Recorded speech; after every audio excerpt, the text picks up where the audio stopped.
If you're on a dating site, chances are you don't want to waste your time and end up with the wrong person. After all, when it comes to online dating, it can get pretty overwhelming trying to figure out who's worth a shot and who's just not worth your time, right?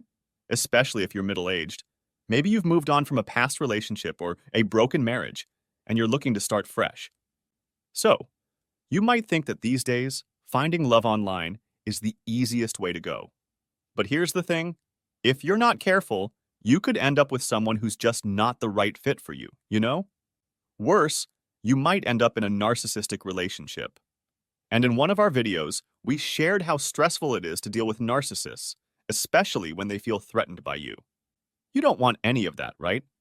Don't worry though, because in this video, you'll discover how you can stop wasting time with the wrong people on dating sites and start focusing on finding real love. Number 1. You're struggling with codependency. First up, you need to do some self-reflection if you have red flags of your own. You know, there's a truth to dating that many people fail to recognize. And it's that people often end up in unsatisfying relationships because they have unresolved personal issues. One common issue is codependency. This is when someone cares too much about what others think, which overshadows their own self-worth. As a result, they struggle to find a strong sense of self and tend to get into one-sided relationships. What's more, they put others' needs before their own in an unhealthy way. This is driven by a deep fear of being abandoned due to past experiences of physical, mental, emotional, or psychological abandonment, especially when they were between the ages of 0 and 7. But their issues with codependency can also be triggered by abandonment they experienced later in life as adults. Now, for those dealing with codependency, online dating can be quite tricky.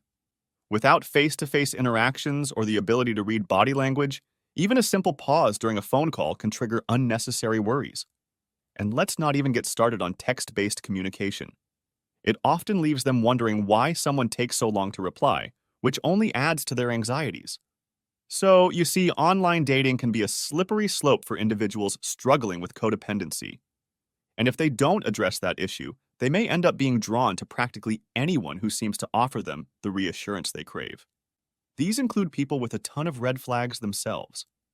That's why it's crucial to address codependency before diving into the world of online dating. By doing so, you can navigate relationships more consciously, making sure you choose the right partner based on genuine compatibility and shared values. Number 2. They only give you breadcrumbs, not the full meal. Have you ever noticed how breadcrumbs can look pretty tempting when you've never really had a full meal? It's kind of the same when you're navigating the dating scene.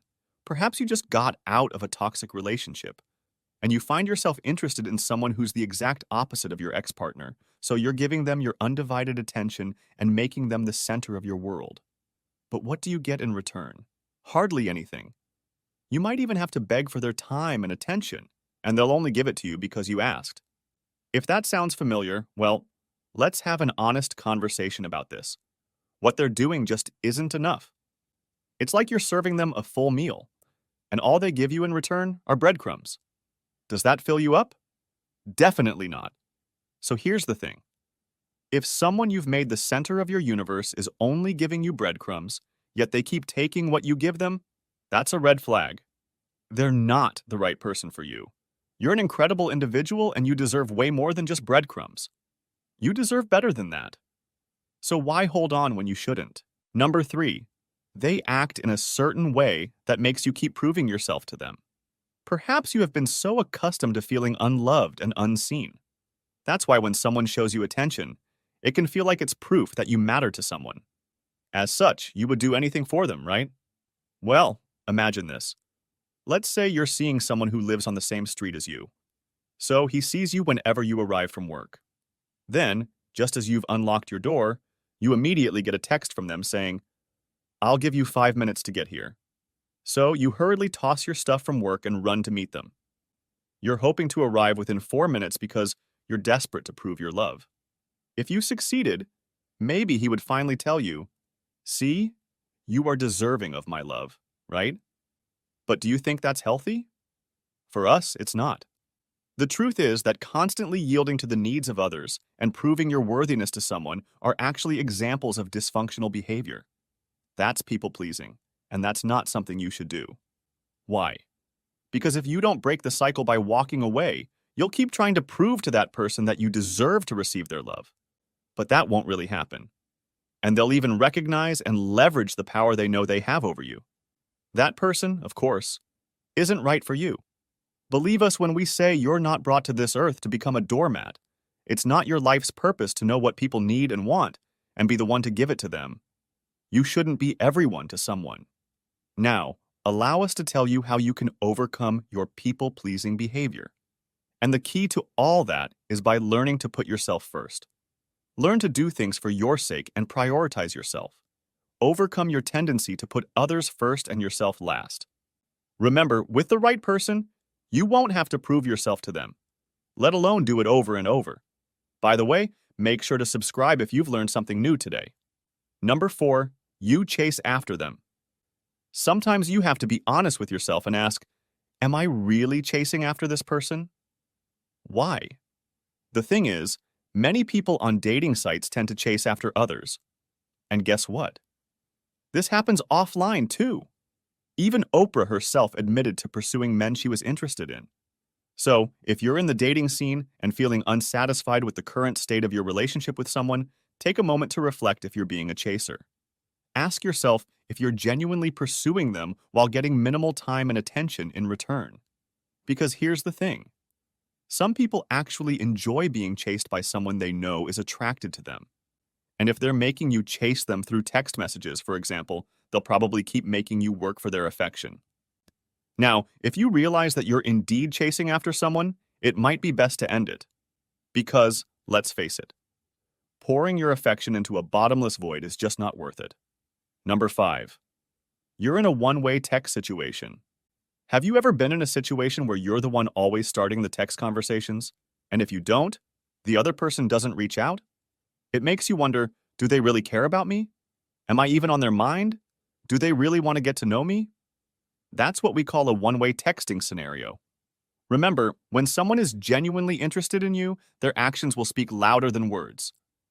And if someone is truly worth your time, they won't make you chase after them, right? You'll be able to feel their enthusiasm, even through text messages. So if you find yourself constantly chasing them through texts, it's definitely a red flag. And this applies whether you're just getting to know each other or already in a relationship. But there's something much worse than this scenario. Number 6, they take way too long to answer your texts, if at all. In today's world, it's hard to find someone who isn't constantly glued to their cell phone, right?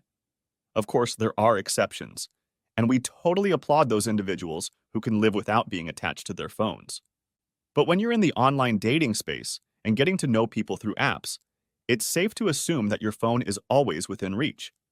So there's really no valid reason to delay responding to a text message for days, even weeks, or not at all. If you find yourself dealing with someone who consistently ignores your texts, it's clear that they either want you to chase them or they simply aren't interested.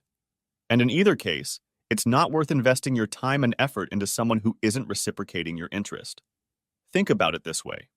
Would you continue to stay at a restaurant where the staff makes you wait for hours to take your order, even when there are plenty of empty tables available? We doubt it. Most likely, you would choose to take your business elsewhere, where your presence and patronage are genuinely appreciated. So why not apply the same principle to your dating life? If someone isn't responding to your texts, don't waste your valuable time and energy on them. Number 7, texting someone who's clearly not interested. Here's another red flag you might not be aware of. Perhaps you're constantly texting people who clearly aren't showing any interest. Ever wondered why? Well, it could be because you're seeking that instant gratification. You know, that rush you get when you finally see their reply pop up on your screen. It's addictive, isn't it? But here's the thing. The more lonely and desperate we feel for a relationship, the easier it is to hold on when we should really let go. So, you've got to be honest with yourself. Take a good look in the mirror and find that strength to do what's best for you. And if you liked this video, then check out these related videos to see more. And make sure to like this video to let the algorithm know you'd like to see more videos like these.